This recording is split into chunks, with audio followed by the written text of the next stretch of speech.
Hello, friends. Tank with a long overdue AGR at 5:36.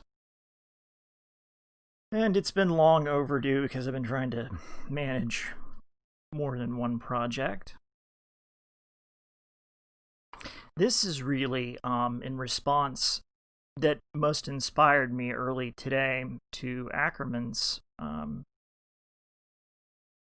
most recent video commenting on the new abnormal, which I thought was another fantastic, brilliant piece. And he was talking about, if you're not familiar with it, you should probably go watch it.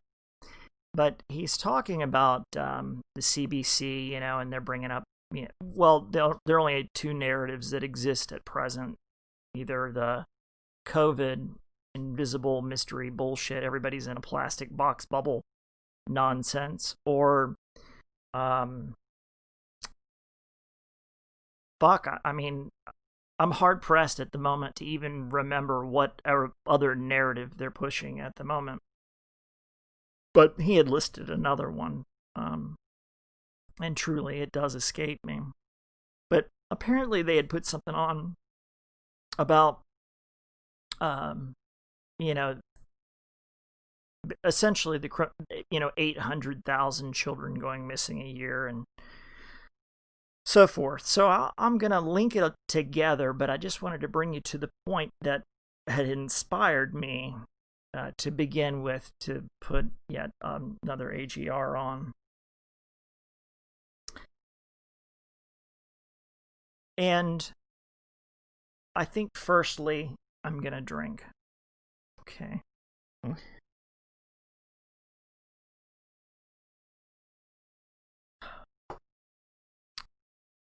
try this.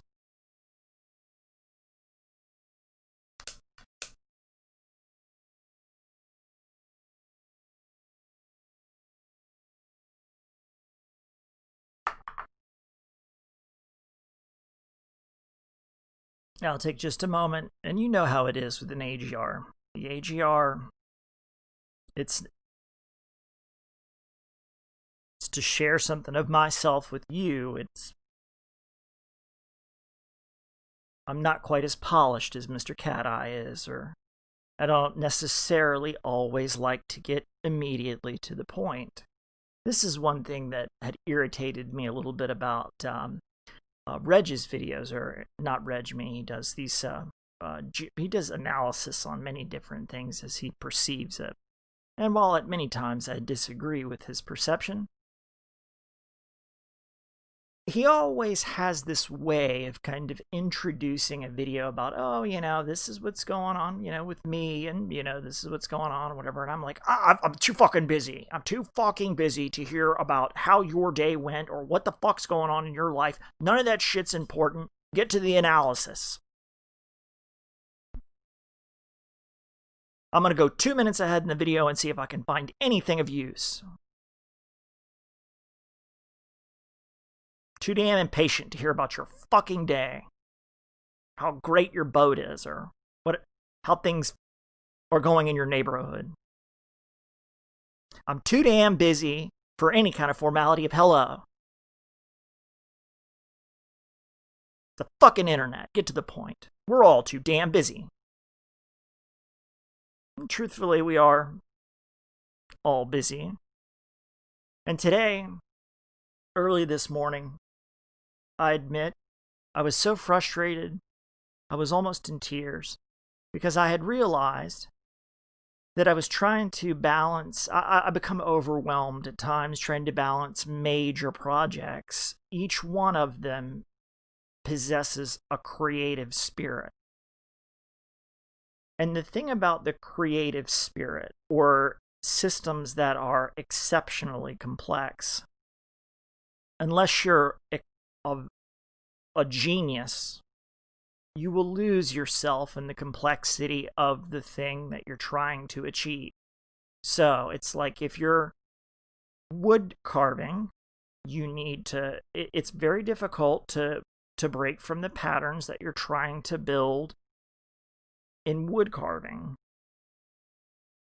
if you're programming, it's very difficult to change, to move from that period, that process of programming into the other art form. And if you're trying to achieve another goal that is also important, it's very difficult in life sometimes to prioritize for yourself what is best for yourself when you feel as if there are things in the world more important than yourself that need to get done. And I was thinking about the great many things that I actually enjoy, but I didn't want to do, even though I knew, because I like perfection. Well, I don't just like perfection. I love perfection. Perfection. No man is capable of perfection. But to come as close to it.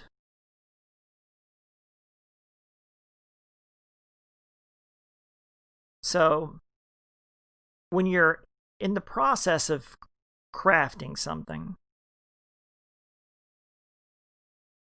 you have this stark realization that if you're going to create anything worth crafting, it's going to take time. And time is... There are just some things that you cannot rush. Yes, I could slam together the mods and get everything running for Season 6 in kind of a half-assed form. I could get it running. Or I could do it right. My preference is to do it right. But I realize that to do it right, it takes a lot of time. And I don't want to produce anything that's any less than the best or something that someone else can draw inspiration from in order perhaps to introduce new material to someone that may be only interested in Fallout, to expand their horizons. Because I know how much time that one particular art form takes. Especially to achieve any degree of, well, just not to get it to, number one, it's a piece of engineering, so it will fail. It just simply will not work. It will crash. And then number two, to find balance in it. And unless you're intimately familiar with the essence of the thing, you could look at it and not really understand how much work that it would really take to craft something so magnificent. And how many different minds that are all working in concert, all following a single set of rules. They must follow a single set of rules. A standardized process in which we all agree on. None of us get really paid for it. Some people might get something donated to them if they were very lucky. But bringing all of this in together, we all kind of have to agree on a set of rules to begin with to make something that's perfect enough, playable enough. And then in wood carving, you have to have the right wood. You have to have the right lengths and widths. And I said, what was very important to me? I must do something. I'm so frustrated because I cannot leave this thing because I'll forget where I am in the middle of the process of doing it. But I have to do the wood carving, so I have a piece that I can practice with, because then if I practice in the martial arts, if I practice my martial forms more often, I will have more endurance, more health, and then perhaps I will be able to produce more and make better use of my time. So perhaps wood carving is the greater thing. Conflict, neither one is right. And timing is always the essence of the thing. You prepare and prepare and prepare. while someone could be sitting and reading a book, or sitting in front of a computer, or with a book and a computer, or writing in a book, or not writing at all, simply sitting and staring, you would think, nothing is getting done here. Well, quite the contrary. I mean, some people may be vapid enough just to be sitting there and not really thinking or doing or concentrating or creating something in their mind, a construct that is yet to be brought to life. So it's immaterial. And all the time that it takes to prepare something, or the behind the scenes work to craft something of value, you're always against that line of time. And it's very frustrating, and you can never really successfully divide your projects when they're dependent on the muse, or dependent upon the dependent upon the muse, dependent upon the concentration to know all the processes that you need to know to create the thing. Breaking that concentration to move to another project midstream, you may never succeed. It will take another long period of process. And what I say about timing being so important is, so perhaps if I was to get one thing moving, one thing in motion, one thing in line, one thing in order, then other things that I have planned will be able to follow that order. So it's a struggle that I bring myself almost to tears with impatience. It's not like you can just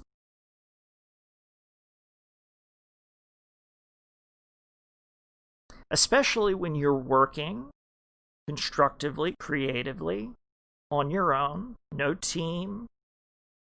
And I could go probably into a critique about how this is one of the things that is causing such economic impairment.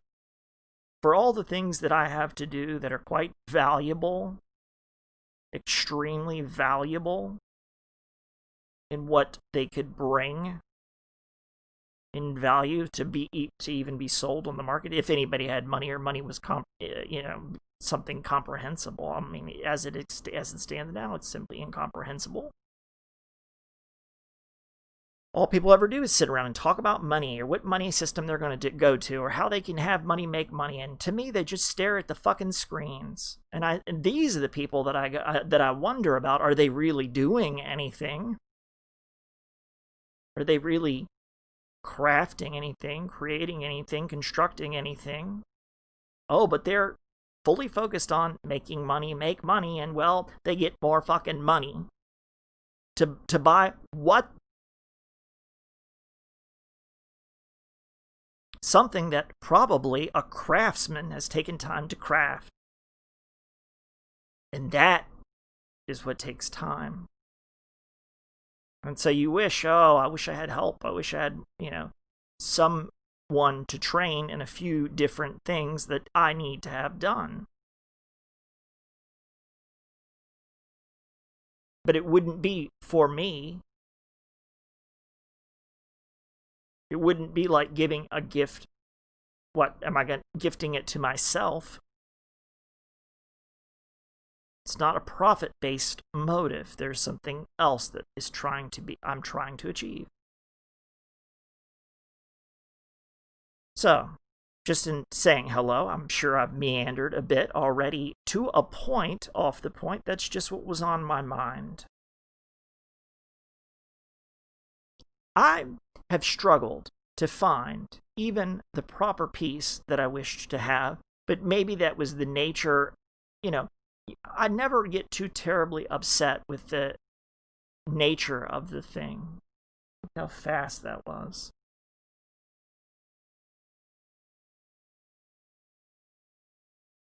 I'm unimpressed, frankly. Give me a moment.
I suppose it is a little of a attention to detail. So let me get on track now that apparently my time for discussing what I had not intended to discuss is over. Otherwise, I'll ramble like an old man, which one day I hope to be old. Wouldn't that be a blessing? Oh. Well, with these are my thoughts. Let me wet my whistle first. It's an old expression, actually, I learned one time. I may have said it before.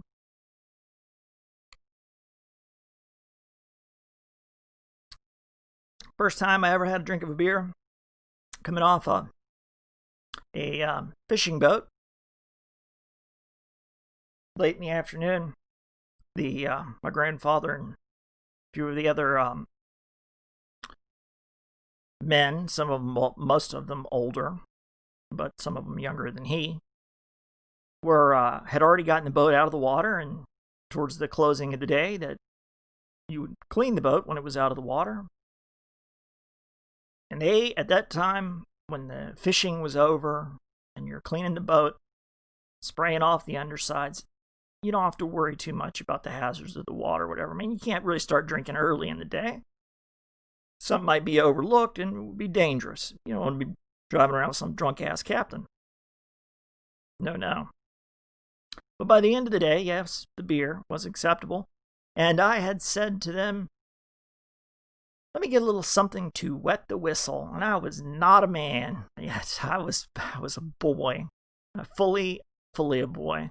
But they so wholeheartedly thought that was funny, that expression. Let me get a little something to wet the whistle.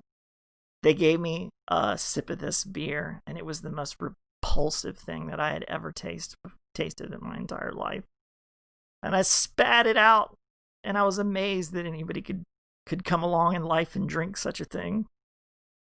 Now, I imagine that sometimes I imagine this.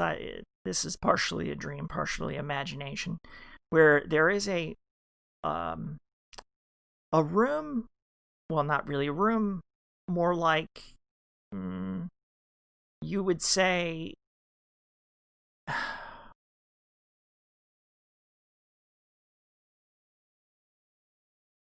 well, it is a room, but it's a large one, and a tower, but it's a tower with 13 sides.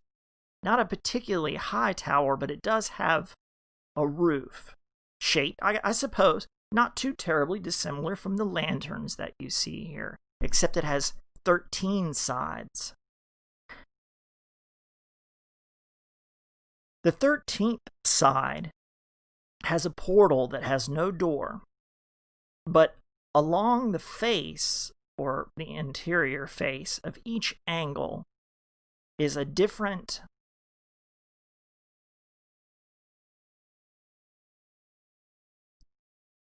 you could say, there is no other way to describe it than a consciousness, okay? Could be a person, it might not be. It's impossible to say, but it is a consciousness. It is a consciousness. It's very difficult to describe. And each one of these particular components of consciousness are so different than your own consciousness that you're able to definitely discriminate the fact that that thing is not an extension of you. It is so wholly unique and different where it is, but you're all sharing the same place, essentially, but you all have a face of this wall, and we're all facing in the same direction. See, I entered through the 13th portal that had no door. An archway. But that feels like forever ago. And the rest of us sit and create sort of a expression. And in my expression, I would sit and drink wine and I was focused on the scents and the wine and wearing the color blue, emanating the color blue, emanating the fragrances that were sweet, emanating the loveliest parts of intoxication, the loveliest parts of inebriation, in the most comfortable position that I could find. I had thought that perhaps that I would sit and smoke a pipe, but smoking is alien to me, even in, well, at the present moment, the moment that is really, I guess, this thing. And someone else there was already smoking a pipe, so I suppose that'd be kind of like jacking their style, wouldn't it?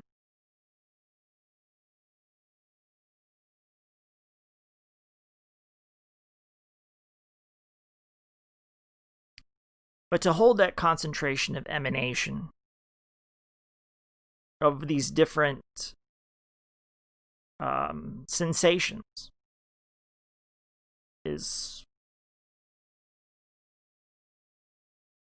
requires some concentration.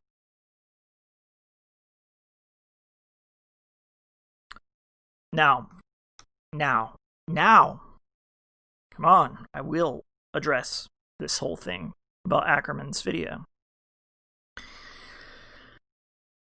Now, the human experiencer with the human experience, it is full of abuse. And that is without question. And I'm going to speak a little bit to statues because I was a bronzesmith for a time, and I have a deep appreciation for statues or, well, art of all kinds, books, and, well, I'm a lover of art. Gardens even, what? Things of beauty, or even things of ugliness that I do not yet understand, but perhaps I'm getting ahead of myself. I will explain. Statues are there for you to judge however you'd like. What you see or cannot see is an expression of yourself, a static impression, a model or a figure, that being the statue. But as you change, learn, experience, grow, the understandings and the feelings may change or they may cement. It's like the first impression that you get about a piece of art. And then you spend time with it and you see different things in it, perhaps because you have changed and realized something that you didn't know before. And it changes the whole of the thing as if it were a Mandela effect. The observer changing reality by observing it.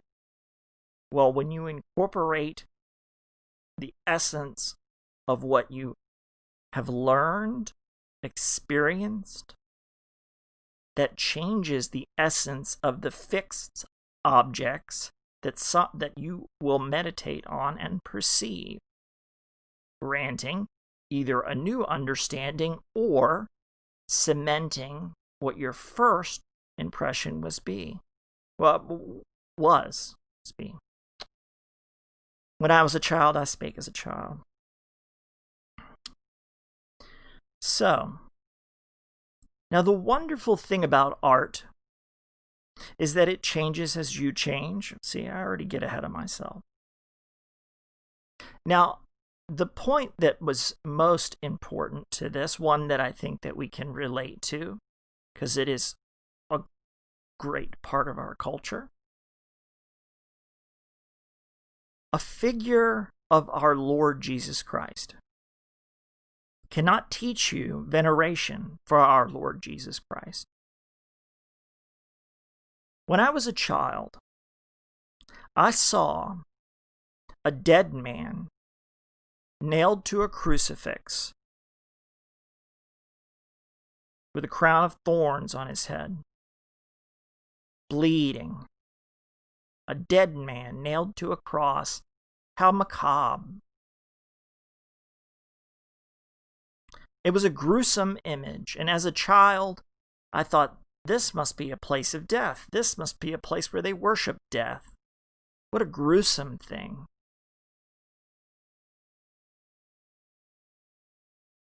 And how does this gruesome thing, this dead man nailed to a cross, adorn the houses of worship?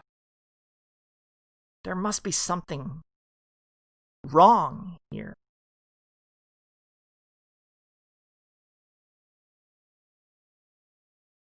I mean, the very thought, when you meditate on that death, that image, it is gruesome, it is macabre. And you, as a child, you wonder. As a child, you're repulsed by the ugliness of death in that way.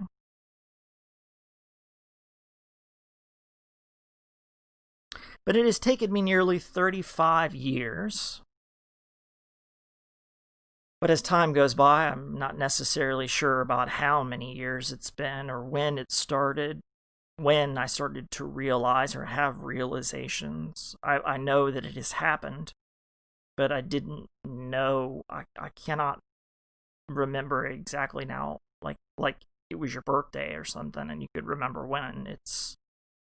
There are moments that you have that are revelations. There are moments that you have where God is fully revealed and fully realized, and then you realize there is nothing, that there is God. There's absolutely, unequivocally, no way to deny that whatsoever. Impossible.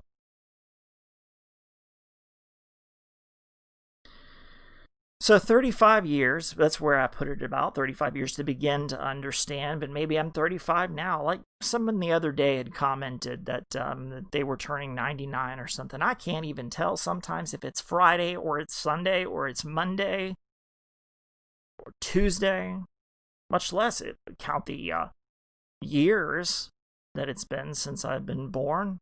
I would expect my mother would keep count of something like that. Seems like more of a hardship on her than anything, but really, who can really, I don't know. I suppose it would take a woman to know.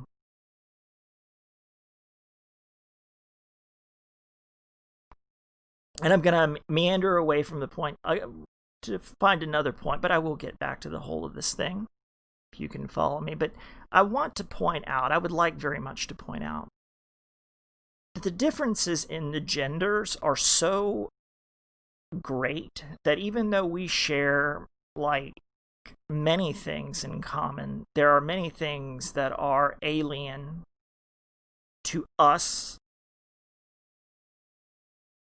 being of different genders. Like, no matter what my desire would be, there would be no way I could give birth to a child. I've never wanted children. Too many children walk this earth to this day that never have become anything. They remain children. I remain a child, hopefully, for as long as possible. Hopefully, I'll be the oldest child alive.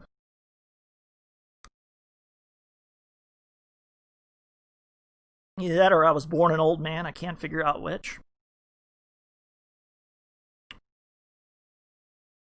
But the experiences and the processes that we go through and the emotions that we feel and what is natural to our sense of being, between being to be a man or to be a woman, is different.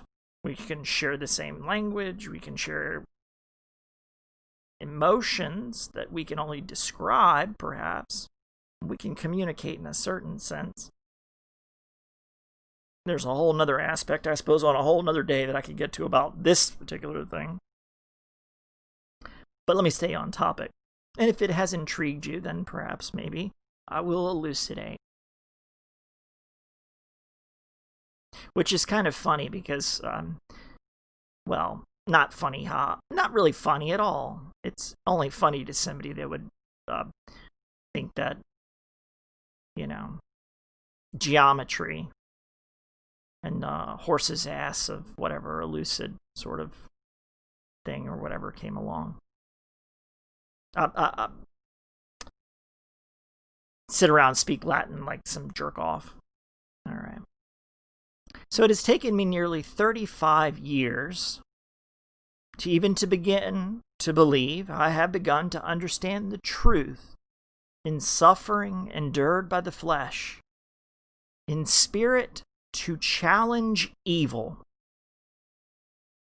with an absolute and unwavering faith, whatever consequences may come.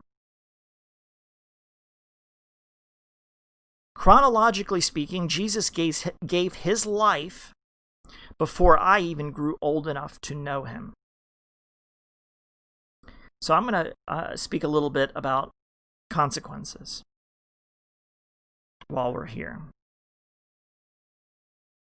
Jesus teaches us that you do what's right and let the chips fall where they may.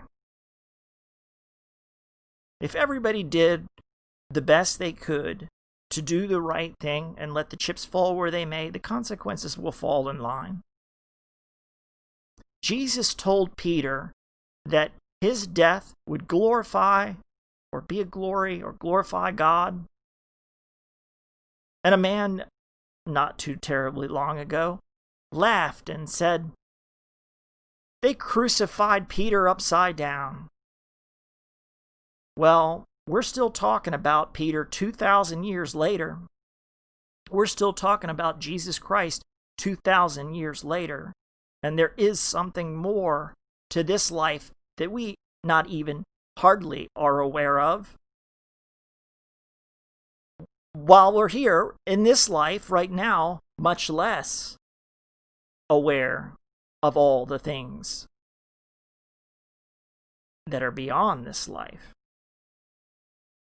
Our perceptions are so limited. Our dimensionality is so limited. Even as it expands, it's limited.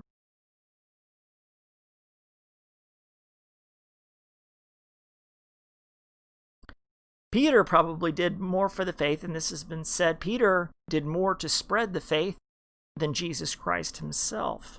He carried that message. Jesus had already given his life.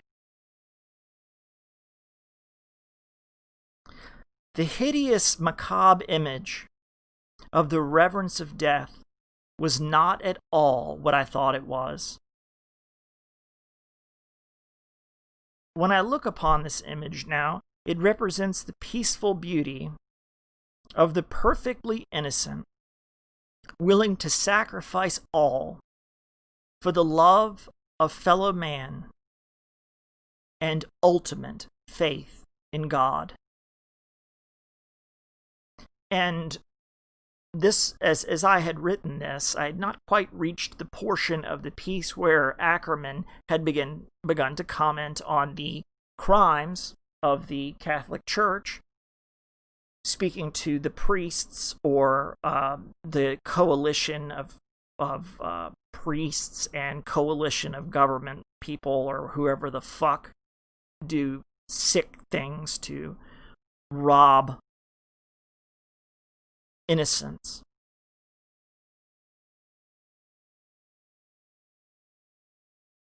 But I recognized his comment was coming from a place of truth. That's precisely where a devil would hide. A devil will hide behind power. A devil will hide the worst of a devil will hide behind God.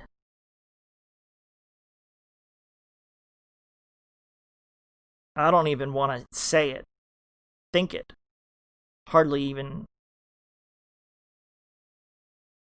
Whew. That almost will curl my toes in the thought of how much of a transgression that penalty would carry. Okay. If you're familiar at all with the Bible, you are familiar, or I suppose, well, many tales that are, many of our, it's not just stories, they're records, it's a supernatural artifact.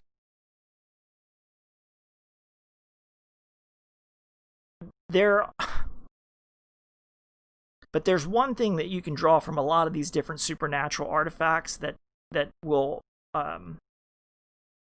be shared among people of faith. What faith that may be. See, for me, Jesus Christ is the life, is the light, is the way. Jesus Christ makes it very simple for me. And I only have one life that I know to live, and that is the path to follow for me. And I am very grateful our Lord Jesus Christ did what he did to give that gift to us, to me. For anybody that would seek him. But there is a special place in hell for those who speak a love for God and steal away human innocence from the most innocent. Innocence. Atheists masquerading as priests have fallen for the greatest lie of all. If the suffering of this world has not fully and clearly demonstrated the awesome power of Almighty God, there will be no reprieve in the suffering and the life of the next. This I cannot claim to speak for God. My breath doesn't need to be filled with curses.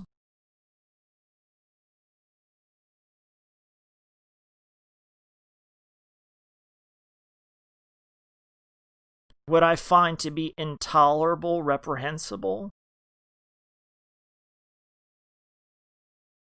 that day of judgment,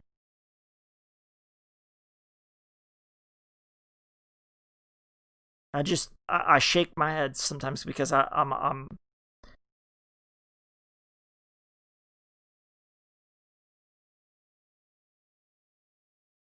truthfully,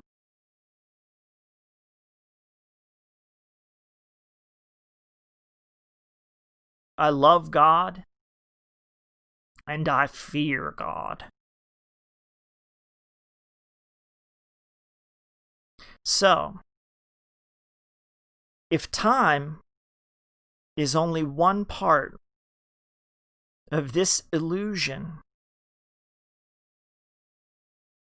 it is beyond the mind of man to wish to know how long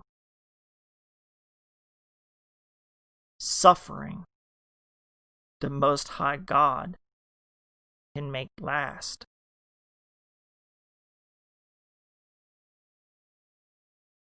Now, I wonder, for those people that have done something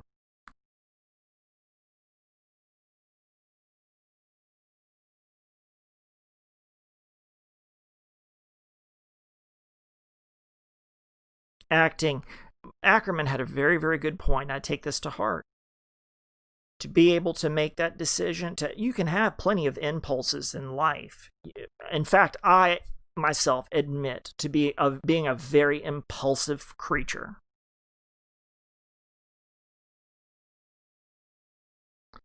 Foolishness, definitely mischievous, definitely being a bit of a miscreant, but I've never harbored that level of, it's just, I don't want to meditate on it, and I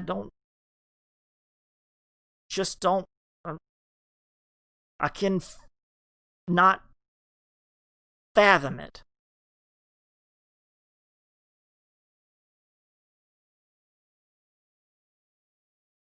So hell, you might think that maybe a paper cut really hurts for a long time. Watch pot never boils. Time is something now barely we realize that it is part of a perception.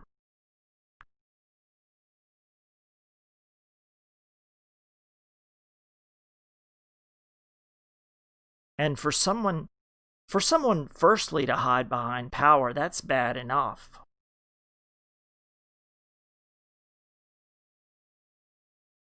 But to represent faith and God and steal the innocence, or to take advantage of the elderly. I mean, there are plenty of things that are morally reprehensible and fairly disgusting, but there are two things that are just absolutely, in my opinion, without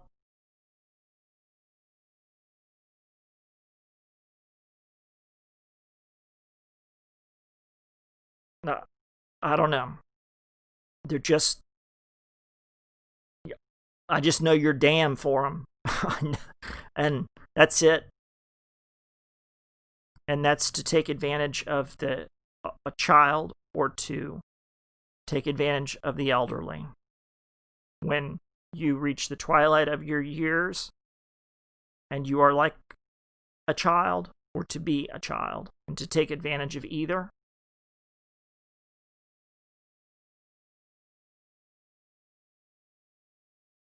I'm fortunate I'm not a judge. I follow Jesus Christ and learn many lessons so I can be at peace and find peace in this world, carve out peace. Because when I see injustice, I think would I be spurred to responsibility to rectify this wrong?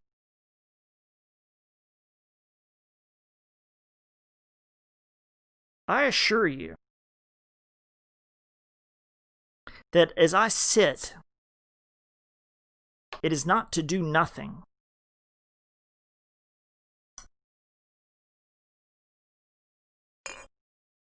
But I will not commit myself to violence.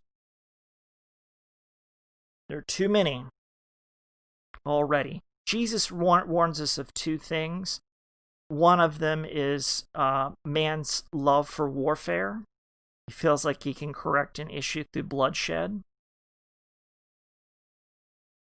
I don't know, that last part I added because I just thought maybe that was what it was about. But he does warn man away from warfare.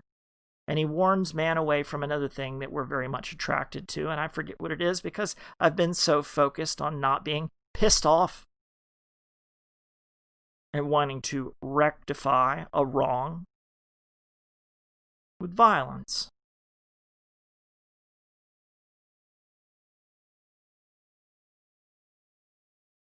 Peter cut the ear off a Roman. Peter was going to fight. When you read about the disciples of Jesus, you realize there were some pretty hard dudes. Jesus was a really hardcore dude. But the difference was his commitment to peace. Jesus had spent some time in the desert. That's where Satan tempted him. Jesus could perform miracles. Water into wine, bread and fish. He spent the time in the desert,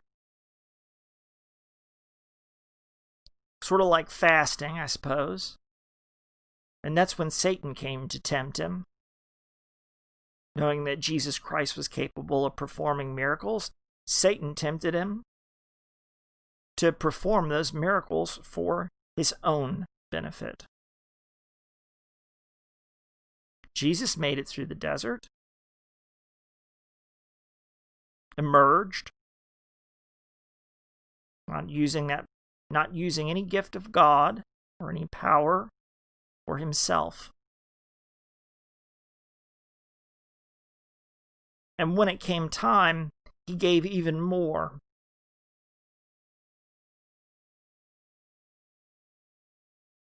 He gave his life.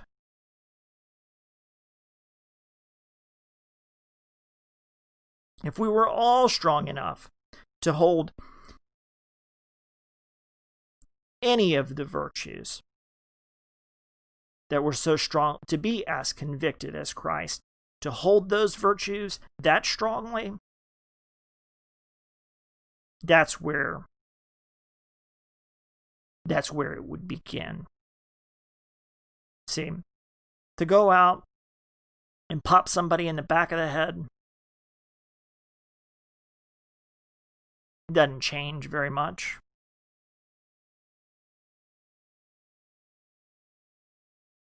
But if we can be attentive and we can spread the faith, we can change the hearts of man.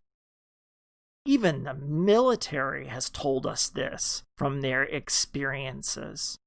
Hearts and minds win the war. If you want to see it as a battle, that is where the battle is.